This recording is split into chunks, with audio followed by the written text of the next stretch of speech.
Hi, I'm Ted from Everything Attachments, and we're here to show you a subsoiler, and we're going to show you what it was meant to be designed for, and then we're going to show you a few extra things that you can do with it, although we may not recommend it.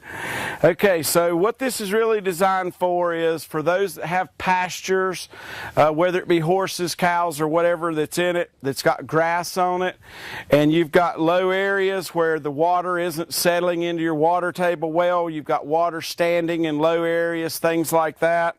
So you want to keep your grass and all in good condition, but you need to break the crust on the ground where it's compacted to let the water go in.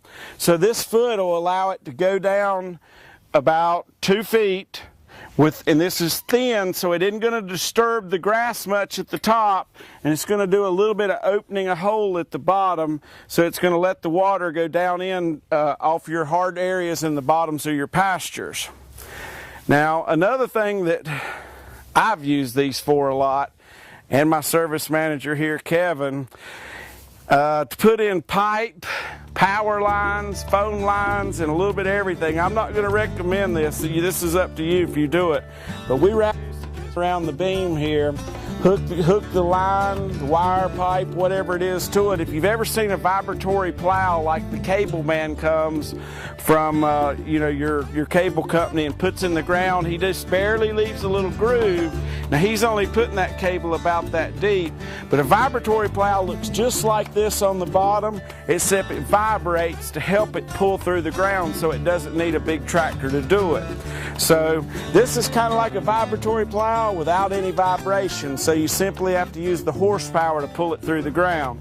So if you do anything I just told you about cable, water line, or whatever, you do it at your own expense, but it sure does work good. We put thousands of feet of water line and stuff in. So you can make your device, weld it to the back here if you want to hook it to. Simply wrap a chain around this beam here, depending on how deep you're wanting it to go. And it works great to bury different devices with. But we're going to show you like for what it's supposed to be used for, and that's breaking the crust in a pasture and letting the water go in without disturbing the ground. This implement can be pulled with a tractor of somewhere just maybe a little under 30 horsepower and on up well into the 50s or 60s. If you were to hit a really big rock or something under the ground, it's going to shear this bolt right here that's connected to your top link and let this plow fold back to keep from damaging anything. Okay, Peanut. So once it gets down under the ground, it's opening a spot up under the ground that's large to let the water go in, and that's hard, clumpy red clay. It's going to settle right back down in just a short amount of time.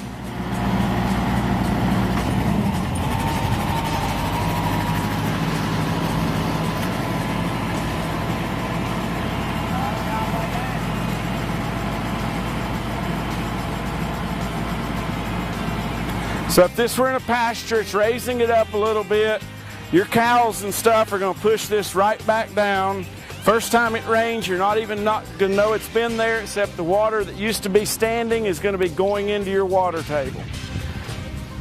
If it's the side of a big hill where the water's running off, it's going to allow it to go in there instead of running off to the neighbor's pasture. Whether you're using this in a pasture or you put your pipe or something in the ground, you want it to really look good, it's just a matter of driving over it one time and you're going to barely tell that ground's ever been disturbed.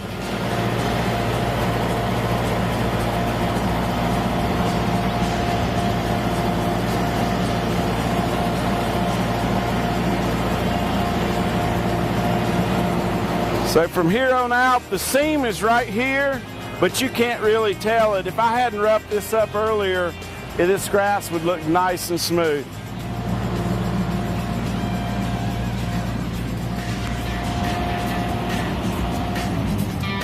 It just pushes right back in.